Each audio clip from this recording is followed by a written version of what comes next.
officieusement officiel. Welcome to Godio TV. Welcome to Godio TV. Godio TV, c'est toute une aventure. Microphone politique. Qui a dit quoi? Christiane Poète, bonjour. La guerre Ukraine et Russe. Selon toi, ça sort d'où? C'est un problème qui existe déjà depuis des années et des années. Ça fait depuis... De toute façon, ces deux pays sont déjà en guerre depuis 10 ans. La guerre dans le Donbass et l'autre région, je ne sais plus comment ça s'appelle, ils sont déjà en guerre depuis 10 ans. Le conflit n'a pas été résolu. Depuis que Poutine a pris la Crimée, il y avait déjà la guerre. Donc, et des deux côtés, parce qu'il ne faut pas oublier qu'en Ukraine, pendant 5 ans, il y a eu un régime d'extrême droite, avec des milices pro-nazis, qui se promenaient dans les rues, qui se cassaient du russe. Parce que faut pas non plus prendre les Ukrainiens pour des enfants de cœur, tu vois. Si les Russes, l'autre il est de l'autre côté qui s'énerve, c'est aussi parce qu'il y a des exactions des deux côtés, tu vois. Les Ukrainiens, il y a eu des milices après, ils ont élu un président qui est impliqué dans les Panama Papers, un milliardaire qui détourne des sous et qui les met dans les paradis fiscaux, qui est impliqué, et il était acteur, il jouait dans une série où il représentait un président non corrompu. Non mais franchement, t'hallucines. Hein. Et ils ont été élire ce mec, et depuis quelques mois, avec Biden, avec Trump, c'était clair. Trump, il voulait que l'Europe donne plus d'argent à l'OTAN. Vous voulez qu'on vous protège, mais c'est nous qui payons trop, c'est à vous de payer. Ils doivent donner l'Europe, tous les pays européens doivent donner 2%. Les seuls pays qui donnent 2%, c'est l'Angleterre et la France. Tous les autres pays donnent non. Hein. Alors donc les Américains, ils disent Trump disait ça suffit, les Européens, s'il veut qu'on les protège, il faut qu'ils payent. Trump est parti, il n'y a pas eu de guerre quand même, il n'a pas été faire la guerre à Poutine. C'est un des rares qui n'a pas fait la guerre, Trump. C'est un de ceux, on le critique, mais c'est un de ceux qui n'a pas fait la guerre en tous les cas. Donc maintenant, alors l'autre, ce qui s'est passé depuis quelques mois, c'est que les Ukrainiens, la guerre, il y a des tensions avec la Russie depuis quelques temps, hein, c'est pas nouveau. Et il y a le gaz, ils ont besoin du gaz de la Russie, l'autre il dit, bon tu veux du gaz, mais moi je veux un peu plus de pouvoir. Et bon, il y a des tensions entre les deux pays, mais l'OTAN, au lieu d'aller calmer le jeu, on fait rentrer plein de pays dans l'Union européenne, et automatiquement ces nouveaux pays, la Pologne, la Hongrie, la Roumanie, les Pays-Bas, ils sont tous entrés dans l'OTAN. Si bien que l'autre, ils se sentent menacés, les Russes. Alors l'OTAN, ça veut dire qu'il y a des missiles tout le long de la frontière qui protègent. Alors les autres, ils en peuvent plus. Il attendait que ça. Il attendait que ça, Poutine. Il attendait que ça de pouvoir, lui, son rêve, c'est de recréer la grande URSS. Et les autres de l'autre côté, ils sont trop frileux. C'est des pays, en Ukraine, le salaire minimum, c'est 400 €. Quand tu entends à la télé qu'ils disent, oui, les pauvres Ukrainiens qui ont froid, mais ils oublient que les Ukrainiens, ils ont déjà froid depuis 10 ans, depuis 20 ans, tu vois. C'est un pays, l'Ukraine, il a été occupé, il a fait partie de l'Union soviétique, il est sorti de l'Union soviétique, il a été un pays neutre. C'est un pays neutre, l'Ukraine. Normalement, il ne doit pas être armé, ce pays. Maintenant, qu'est-ce qu'on fait? Maintenant qu'il y a la guerre, on va armer tous les pays. Alors, ça va mal se terminer, parce que même si cette guerre, elle se termine, dans 10 ans, ça revient. Parce que si l'OTAN reste en Europe, on finira par avoir une guerre en Europe. Parce que les Américains, il faut bien qu'ils les vendent, leurs armes. Voilà le problème. Parce que bon, ils en ont vendu. Les Français aussi, hein, parce que les Français vont au Yémen. Quand tu on vend à l'Arabie Saoudite des armes, alors que l'Arabie Saoudite fait la guerre au Yémen et c'est interdit de vendre des armes à un pays en guerre. L'Ukraine, normalement, n'a pas à vendre des armes à l'Ukraine. L'Ukraine est en guerre avec la Russie. Et ben, tout le monde va vendre des armes. Ils ont raison. Maintenant, ils disent à tout le monde que Poutine tire sur les civils. Puis alors là, ça aussi, hein, tu sais que bon, Poutine, c'est pas un saint, ça c'est clair. Personne ne sait dans l'histoire. Personne ne sait, parce que l'histoire qu'il aurait tiré c'était sur quoi? Sur une ville et qui avait eu des morts et tout, sur un hôpital. Et en fin de compte, c'était pas vrai. Ils ont fait, quelques jours après, il y a une info qui est parue sur France Info, en disant qu'il n'y avait pas eu du tout de mort, que dans cet hôpital, il y avait des forces pro-ukrainiennes, fascistes, les mêmes qui étaient au pouvoir il y a 5 ans, qui se regroupaient là. Et s'ils ont attaqué ces endroits, c'est aussi parce que c'est là qu'il y avait le plus d'armes. C'est parce qu'il y avait Il n'y a pas de fumée sans feu. Hein. De toute façon, Poutine, il n'est pas fou, hein, c'est con. Mais c'est exactement le même problème qu'il y a eu en Irak. Ils ont attaqué des endroits en pensant qu'il y avait des armes, il n'y avait pas d'armes. Ou des endroits... les Alliés, ils ont fait ça en Irak. Ils ont bombardé, ils ont tué des familles. Même les Hollandais, il y a eu une famille... Ils ont indemnisé les familles Hollandais. Mais à un moment, ils ont fait une faute. Il y avait un mariage, il y a eu, je sais pas, 50 morts. Et c'était avec l'OTAN, hein, parce qu'ils sont dans l'OTAN. Alors, il faut sortir de l'OTAN. Il faut créer une force européenne pour la paix. Il faut être pour la paix. Il faut sortir de cette guerre. Il faut négocier avec Poutine. Pourquoi dans tous les livres, c'est écrit la paix, la démocratie, la paix, les sauveurs du monde, et c'est toujours la guerre qui parle. Et qui c'est qui fait la guerre partout? C'est quand même les Américains, tu ne veux pas dire ce que c'est. C'est quand même eux qui vont la chercher, la guerre, partout. Ouais. Les Russes, ils sont pas mal non plus... mais chacun cherche à vendre ses armes. C'est ça. Ses armes et son pouvoir aussi, parce que c'est une question de pouvoir aussi. Mais Poutine, bon, ça, il est un peu dérangé lui aussi. Mais bon, il y a de quoi, non? Mais oui, il y a de quoi. Tout le monde l'entoure, tout le monde... En plus, tu vois, tous les pays occidentaux, ils font une telle propagande anti-Poutine, ils oublient qu'ils sont... L'Occident, c'est les États-Unis et l'Europe. Il y a la Chine, il y a l'Inde, il y a tous les pays non alignés qu'on ne parle pas. L'Australie, tous ces pays-là, ils ne sont pas dans l'OTAN. Ils n'ont pas le droit de dire quelque chose. Parce que même les Américains sont furieux parce que les Chinois, ils disent qu'ils vont faire des sanctions, mais ils ne font pas les sanctions. Ils ne le font pas, bah oui, évidemment, ils sont devenus amis et tout ce que et là, ils peuvent avoir le gaz beaucoup moins cher, parce que les Russes, ils sont bien obligés de se débarrasser de leur gaz. Bah, ils vont le vendre aux Chinois, les Chinois, ils sont contents. Et en plus, c'est une grosse puissance, la Chine, hein, parce qu'on ne parle pas de la puissance chinoise. Ils ont essayé, il y a quelques mois, ils s'en est pris à la Chine, Biden. Parce que le problème, c'est que les États-Unis, ils ont une telle dette avec la Chine, ils doivent tellement d'argent à la Chine que ça les rend malades, tu vois, parce qu'ils sont plus ils sont peut-être plus la plus grande puissance militaire, mais ils sont plus la plus grande puissance économique. C'est fini, ça c'est la Chine. C'est les plus endettés. Et les plus endettés, parce qu'ils ont une dette énorme par rapport à la Chine. Pour ça que la Chine, ils ont toujours... Mais ils n'en veulent pas, parce que si la Chine se met avec Poutine, les États-Unis n'existent plus, parce que c'est... Je sais pas, ils sont forts, ils ont beaucoup d'armement. Le pays le plus armé au monde, c'est quand même les Américains. Oui, mais c'est pour ça qu'ils évitent... La Chine, ils savent pas. La Chine, on ne sait pas ce qu'il y a comme arme en Chine. C'est ça le truc. Parce qu'ils ont beaucoup de monde, mais... et avec tout l'argent qu'ils ont gagné, qu'ils ont mis dans l'armement dernièrement... Ils ne disent pas ce qu'ils ont. C'est ça qui... Ils sont partout, hein. Ils sont en Afrique, ils sont en Amérique du Sud. Ils sont partout. Ils sont partout, avec leur économie, ils sont partout. Ça ne veut pas dire que c'est bien en Chine, il y a beaucoup de pauvres en Chine. Partout il y a des pauvres. La Chine, c'est une dictature. Oui. Mais c'est une dictature, mais en plus, c'est difficile de dire que c'est une dictature. Parce que les Chinois, ils ont toujours vécu comme ça. Mais grand pays comme ça, comment veux-tu que ça marche? Il n'y a pas quelqu'un de fort au pouvoir. Mais quand on regarde bien, la dictature, il y en a partout, dans tous les pays, c'est la dictature. La France. On n'ose pas le dire, mais il fait ce qu'il veut. Oui. Il se prend pour Dieu, alors de toute façon, il fait ce qu'il veut. Il a dit mets ton masque, tu mets ton masque. Tu mets pas ton masque, le masque, le QR code, je sais pas, après ça va être quoi? Avec quoi? Qu'est-ce qu'ils vont nous trouver? Les banques?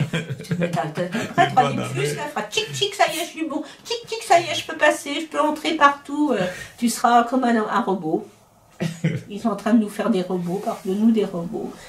Voilà, bon, enfin, de toute façon, moi je pense que l'Ukraine, ça va se régler, hein, j'en suis sûre.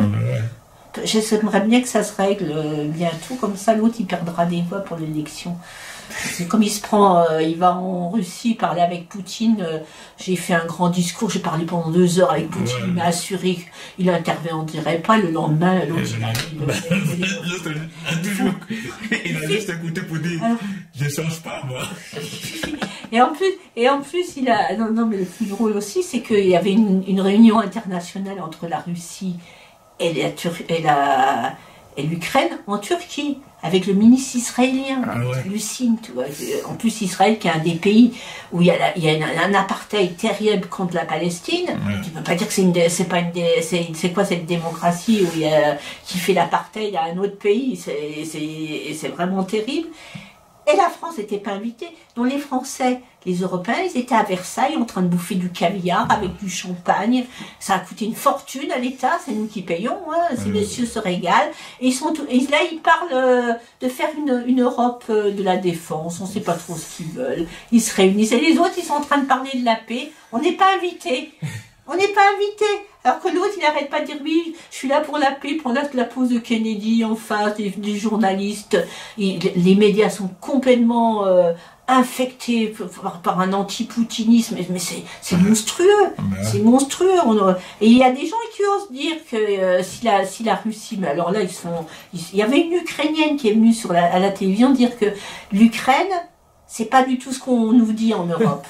C'est pas du tout ce qu'on nous dit. L'Ukraine, c'est des milices fascistes. L'Ukraine, c'est la pauvreté. L'Ukraine, c'est quand t'es russophobe, c'est de la discrimination. On n'en parle pas. Et elle est journaliste, elle est venue, elle est parlée, mais on la laissait pas parler. On la laissait pas parler. Oui, mais alors vous êtes d'accord pour que les Russes soient intervenus. On a dit, de toute façon, vu ce qui se passe, une grande pauvreté, c'est la corruption. Et c'est peut-être mieux que la Russie intervienne, parce que c'est plus possible. L'État est tellement corrompu, mais ils n'en parlent pas de la corruption. Les gens, ils ne veulent pas entendre tout ça, ils ne veulent pas entendre la vérité. Arriver les Ukrainiens, ils sont comme nous, ils sont tout blancs, les Ukrainiens. Non, mais t'hallucines, ça aussi. Cette politique d'immigration, ça, il n'y a pas qu'en France, hein. Aux Pays-Bas, c'est la même. Hein. On ouvre les portes aux Ukrainiens, alors que t'as les autres qui attendent pour avoir des permis de séjour, ou des papiers, même un endroit pour dormir, ils n'ont pas. J'ai vu à Paris, il y avait 17 000 places pour les réfugiés. Vides. Ils ont déjà mis 6 000 Ukrainiens dedans. Quand tu vois le nombre de réfugiés qui attendent dans la rue pour avoir un logement, c'est hallucinant. Mais l'histoire, c'est que c'est des Ukrainiens riches qu'ils acceptent, qu'ils reçoivent. Ben oui, évidemment. Et les pauvres restent là-bas. Les pauvres, comment veux-tu qu'ils se déplacent? Ils n'ont pas les moyens de se déplacer. Les pauvres, alors il y a ceux qui sont partis dans leur propre pays, qui avaient de la famille à l'Est, qui sont à l'Ouest, qui sont partis à l'Ouest, mais maintenant ils commencent à se faire bombarder. Et ils vont où, les plus pauvres? Les plus pauvres, ils restent là. Et ceux qui sont un peu plus riches, ils vont en Pologne, ils vont en Roumanie, ils vont à côté. En Moldavie, ils vont pas aller jusqu'en Europe. Et ceux que tu trouves en Europe, c'est des riches, parce que ceux-là, ils sont peut-être venus même en avion. Bien sûr. Ils sont pas venus en marchant. Ils n'ont pas traversé nous comme en Afrique. Il n'y a pas d'eau, là, il y a la terre. Ils ont peut-être venus avec leur grosse bagnole. Ils ont pu mettre de l'essence dedans, cher. Voilà, mais il faudra que ça... Moi, je pense que ça va se résoudre à un moment. Poutine va prendre un bout de l'Ukraine. Et puis dans 10 ans, dans 5 ans, ça recommence. Peut-être que Poutine, à un moment, il va avoir quand même des problèmes au niveau de son pays. Hein. Tous ces oligarques, comme l'histoire des sanctions. Mais c'est hallucinant. Il y a des gens qui, sur les réseaux sociaux, ils disaient qu'ils avaient fait le bilan de tous les mecs qui avaient des yachts et des résidences secondaires. C'est hyper facile à faire. Hein. Et ben, il y a eu un yacht de saisie. Ils sont toujours là, les mecs. Hein. Alors donc c'est n'importe quoi. C'est de l'argent, c'est ça. L'argent, ils ont tellement de pouvoir, tu les mets pas dehors. Les gens, ils ne peuvent pas changer de stratégie un peu. Tout le monde se met contre un seul. Et ça interpelle les gens. Disent, mais pourquoi c'est contre lui vous êtes? Qu'est-ce que ça cache? Ça cache automatiquement quelque chose. Ben oui, c'est que quoi? On protège quoi? Le capitalisme. Mais c'est ça. C'est tout ça. C'est une histoire de ça. Quelle télé? Télé. Moi, je passe pas sur des télés,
Et puis en fait, j'étais près d'un arbre et puis ça commençait à s'engueuler. Puis j'ai fait tomber mes clés, puis je suis repartie à la tente.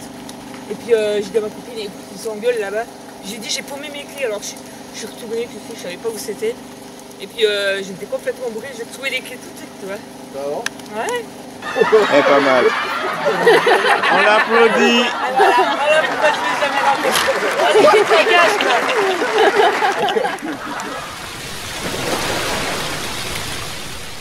Fatima Chboubal. Je voudrais voir Monsieur François Fournet sur scène et on va faire le ménage. Le ballet. Alors, pour moi, l'éphémère, c'est l'oiseau. L'oiseau. Et je vais reprendre un petit peu ce que disait si joliment Pierre Neige. Femme d'hier, femme de demain, femme de toujours.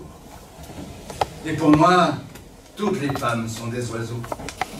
De la colombine à la bergeronnette, toutes sont chouettes. Même la bécasse, la bécassine, et jusqu'à la pipelette. Et même la pijacasse, et puis parlons après. Chacun de leurs gestes est un battement d'aile. Si l'homme leur propose pour message un regard de velours, elles répondent par un mésange d'amour. Oh, je sais bien qu'elles me traitent souvent de vieille emplumée, de paltoquée, de gâteau-toesse. Mais j'en paye aux corneilles, car toutes font la roue pour voir mon corbeau. Quand d'autres jouent au pingouin, à l'article du savoir-plaire, je ne suis pas manchot. Mais c'est vrai que, près d'une femme, je perds mes moyens. Et avoir une rouge-gorge sur mon col vert.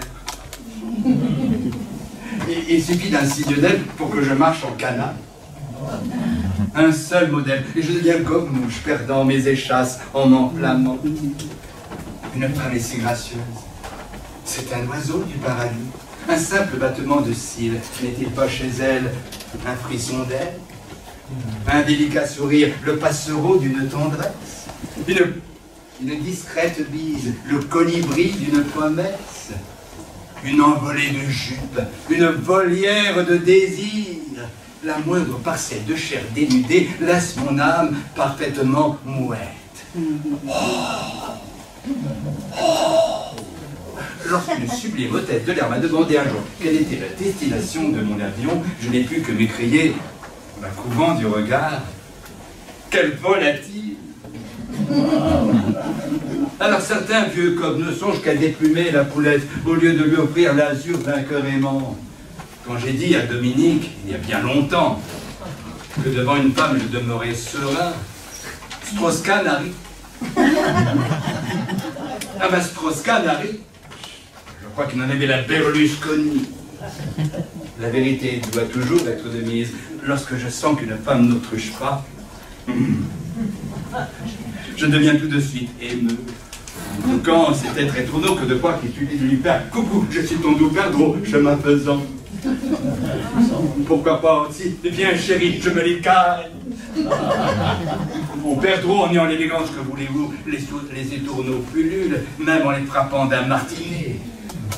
Pour aborder une femme, sans vouloir jouer au grand-duc, si notre cœur y bout, mais que la démarche effraie, il ne faut pas avoir peur de mouiller sa petite culotte. C'est parce que près d'une page je tourne vautour que je me sens un aigle, mais rêve de devenir un roitelet entre ses bras. La rencontre d'une femme demande beaucoup de zèle. Quand on comprendra que l'amour s'écrit au feu d'une passion partagée, vous verrez ce que nous lirons d'elle. N'hésitons donc pas pour elle à devenir un moignon au sanctuaire de la délicatesse. Le mot amour doit être le plus beau présent à lui offrir entre deux guillemots de tendresse. À moins, bien sûr, de tomber sur un bec.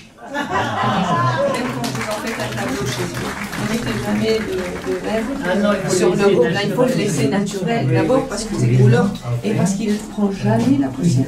Un gobelin ne prend jamais. Pourquoi on peut tapisser les salons dans les grands châteaux de Louis XV, de Versailles, château de Versailles, tous les salons, c'est mon gobelin. Il ne prend jamais la poussière. Vous les dépoussiérez comme ça. Et on ne met pas un verre parce que il est naturel. Merci de visiter l'exposition de ces tableaux originaux. Ce n'est pas des pastels, ce n'est pas des peintures à l'huile, ce n'est pas les tableaux habituels. Là, c'est des tableaux, comme vous voyez, c'est en tissu, c'est du gobelin. C'est un tissu très noble qui comptait beaucoup et qui se faisait beaucoup avant. Et il y a dessus, donc c'est le support, c'est un tissu gobelin. Dessus, c'est la broderie à la main. C'est brodé à la main. D'accord. Avec des matières, comme vous voyez, qui brillent, qui reflètent la lumière. Et ce n'est pas trop chargé en broderie. C'est juste pour mettre en valeur le paysage ou le portrait, parce qu'il y a des portraits aussi. Par exemple, là, c'est le château de Louis II de Bavière. D'accord. Là, par exemple, c'est une ruelle de Damas. Hall de Damascus. C'est le vieux Damas. C'est très joli, c'est très... Là, c'est Venise. Donc, c'est des reproductions des endroits réels que j'ai visités, que je connais ou qui me reviennent à l'esprit des souvenirs. Il y a aussi la calligraphie arabe. Alors, c'est des versets de Coran. C'est des versets de Coran. C'est de la calligraphie arabe, les lettres arabes. Et c'est brodé à la main. Donc, il y a toujours sur le même support, il y a de la broderie, là, de l'écriture. Voilà, par exemple. Là, c'est des versets du Coran. Ça aussi, ça, c'est les noms sacrés d'Allah. Là, c'est tous les musulmans, ça, pour les gens qui ont une connaissance sur la culture musulmane ou sur le Coran.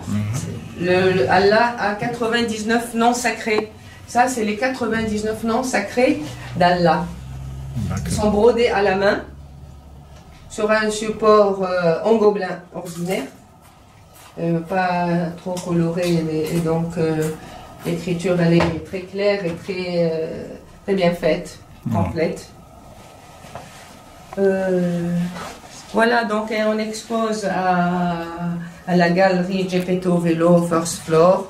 Nous souhaitons bien votre visite pour voir donc cette exposition. Sinon, vous partez de quoi? La base? Les tissus, ça sort d'où? Comment vous obtenez ça?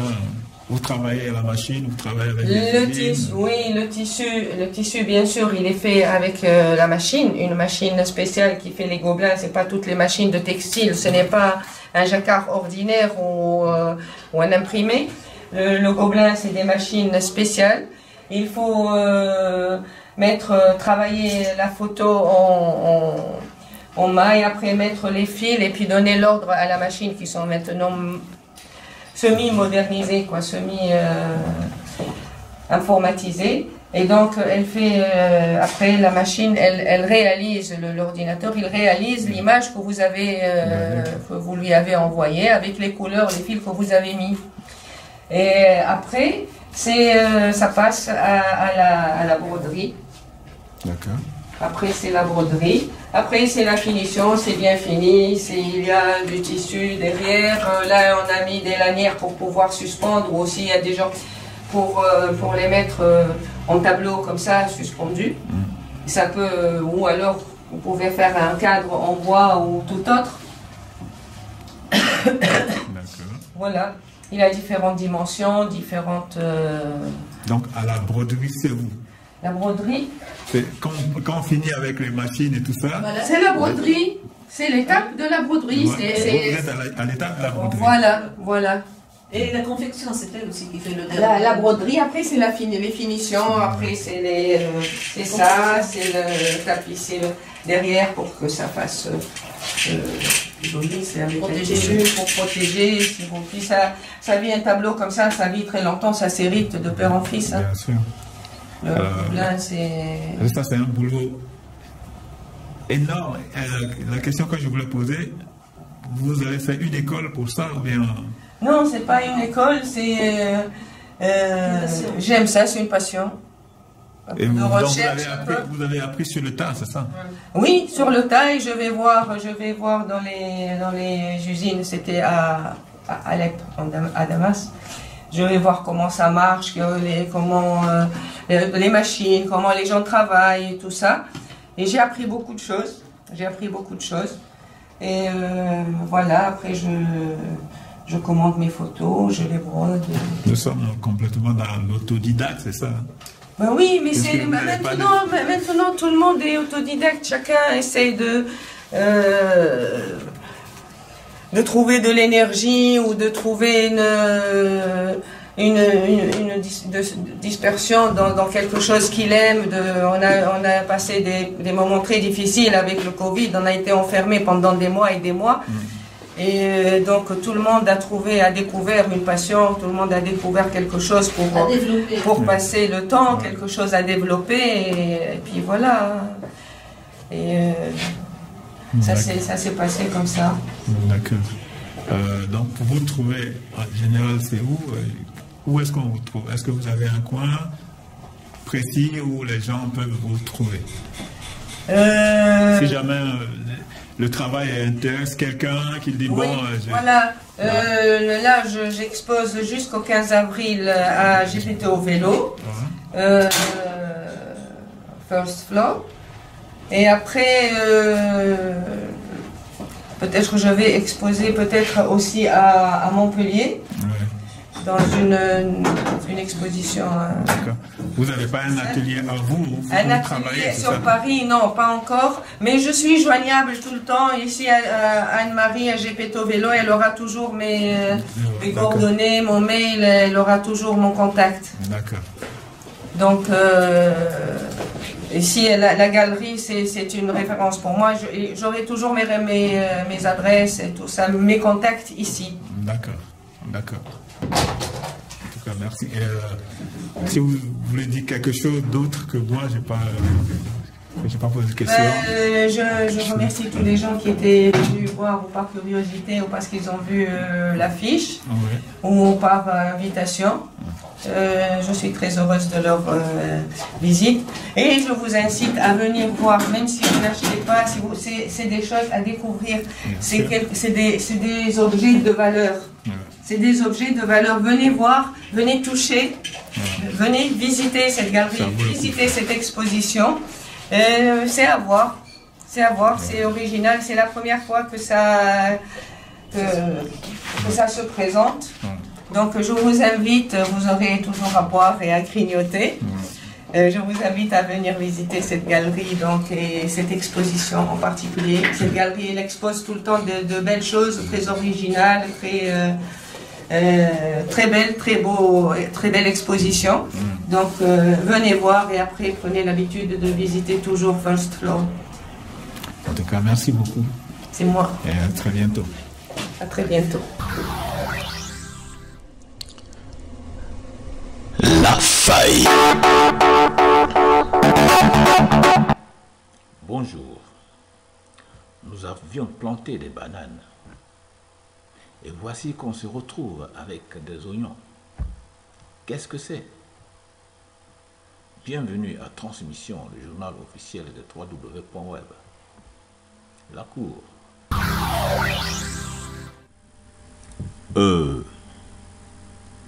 Manipuler, débaucher, influencer, corrompre la volonté d'un peuple avec un matraquage d'idées fausses par le biais des médias, c'est un viol. Oui, la manipulation de tout genre, quel viol.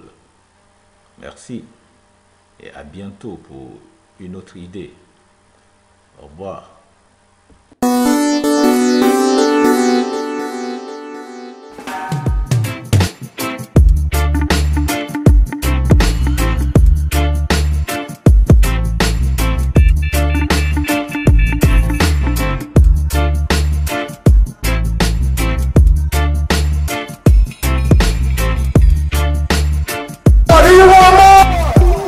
Bonjour, c'est Loana pour notre mini-festival reggae. Reggae music, pour les noirs, pour les blancs, les petits et les grands, les gentils, les méchants, tout le monde balance, Prince and Princess of Ethiopia, when one king, black king, Haile Selassie, crowned 2nd of November 1931.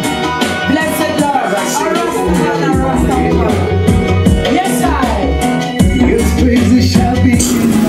Je dis, c'est qui Sista Blanty? Sista Blanty, c'est moi.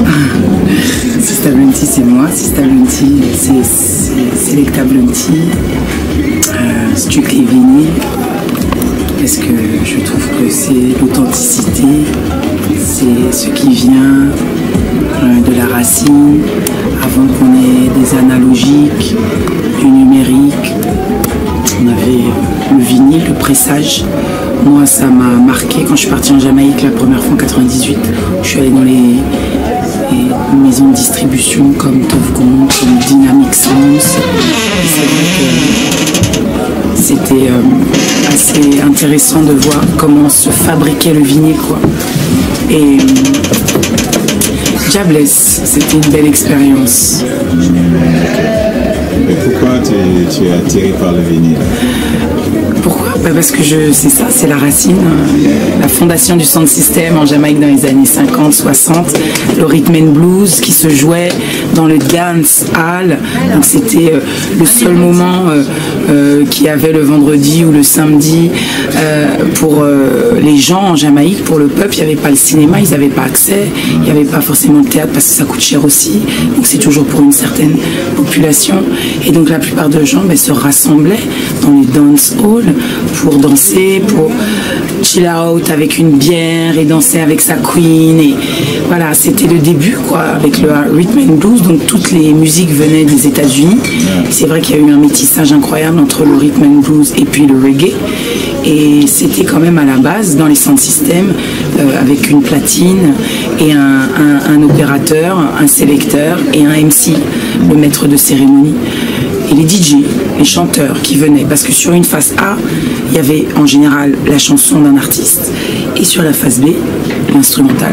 Et c'est ça qui a perduré, en tout cas jusqu'à aujourd'hui, parce que la plupart des presses qui existent encore aujourd'hui, heureusement, même si l'univers de la presse en Jamaïque il a disparu, clairement, on peut quand même considérer que c'est quand même une authenticité, que les gens sont quand même, pour certains, vinyl addicts, pour certains passionnés, comme moi. Moi, je suis vraiment passionnée, c'est quelque chose voilà, dans lequel j'ai envie de continuer à m'exprimer dans la musique et j'évite de jouer sur CD. Je joue pas sur CD d'ailleurs, je ne joue pas sur CD, donc je perdure dans l'univers du vinyle. Même s'il y a moins de presse, il y a toujours du reggae musique à jouer, quoi. Parce que le reggae musique, c'est tellement large, il y a tellement d'artistes, c'est tellement énorme que... Et une rebelle alors, parce que là, tout le monde est parti pour des MP3, pour je sais pas quoi, et toi, Non, je dirais pas que je suis une rebelle, je dirais que je me différencie des autres. Je peux plutôt une différenciation, au sens où franchement, si on peut continuer aussi un message. C'est-à-dire, oui, de toute façon, moi je me tiens debout, hein, debout, debout. Donc il faut être debout, on est au combat. De toute façon, ça reste un combat. Alors peut-être j'ai un côté rebelle dans le sens où, oui, je m'affirme dans cette dimension qui est le vinyle et qu'aujourd'hui c'est vrai que la plupart des gens ils viennent avec un ordinateur, c'est très léger, c'est pratique, le son est propre, c'est vrai, le son est propre.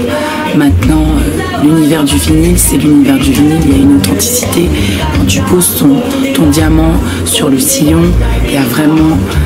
Voilà, tu rentres quand même dans un spirit, quoi. C'est pas rien, quoi, je pense. On peut pas le négliger. On peut aimer des sons très propres, hein. Je dis pas, c'est bien aussi d'avoir des sons très propres, mais quand le son il craque un peu, il y a une sorte de vivant là. C'est vivant. Ouais, c'est vivant. C'est là.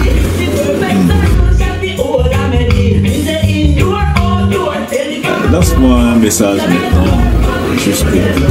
Blessed Love pour tous les auditeurs de Gojo TV. On sait déjà, Act First, ça fait long time. You are do the work. Enough respect, enough love. And I'm very happy you here tonight. C'est le 10 juin 2016 à Péniche Antipode. On vient de finir un big show. Miel, Rosayona, I, Sister Blunty. One love, respect. C'est là, c'est I live. Transmission, one love. Tell me a son now, because we live in a beautiful world, your world. So we just give thanks for the sunshine. It's a beautiful, still we've got upside down. It's from a beautiful, don't let that get wrong. Life is beautiful, from a beautiful, don't let that take you wrong. Whatever we've been through, living in, got to put it in this world we're living in. Living the way I live, well, we got this done and true. Hey, that's the problem, you make that what you feel. Lot of smiling faces, get some of ring. Lord praises to the most high, even if you're single. That's the problem, like a proper soul in this world. Like a move in the single. Beautiful, still we've got upside down. It's from a beautiful, don't let that take you down. Beautiful, still we've got upside down. Yes, I must see. Don't let that take you down. Living in this world, yeah, it's not single. Share and care, yeah. That's my duty, royalty from a little beauty.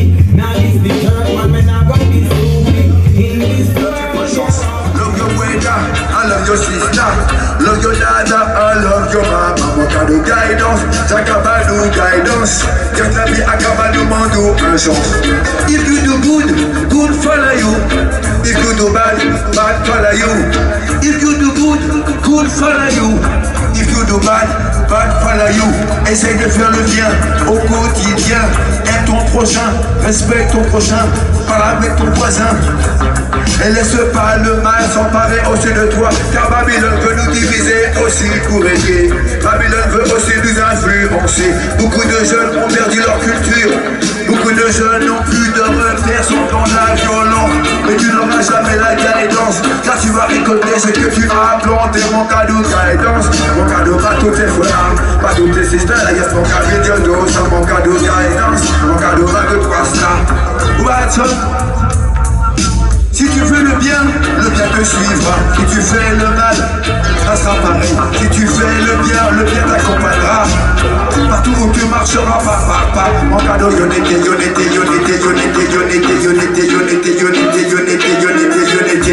Bagamado, weke family, yonete, mon cadeau, les hoches, oui, joue qu'on a bu. Mon cadeau, guidance, mon cadeau, pas toutes les frères, pas toutes ces stars. Alors c'est bon, mon cadeau, guidance, mon cadeau, pas toutes les mots-là, pas toutes ces stars. Et mon cadeau, pas tout à alors fais le bien, essaie de faire le bien autour de toi. Et le bien te suivra partout où tu iras, you know. Car il y a beaucoup de tentations. Il faut résister, you know. Alright. Alors, si tu fais le bien te suivra. Mais si tu fais le mal, il te suivra. Partout où tu vas, essaye aussi d'être bien. Essaye de donner le meilleur aussi de toi. Pour ton cœur à ton voisin, pour ton cœur à ta voisine. Laisse pas le mal s'emparer de toi, car tu récolteras ce que tu as semé. Yes, aussi c'est la pure réalité. Alors guidance, laisse-nous tous appeler guidance, sinon. A bientôt sur Gojo TV.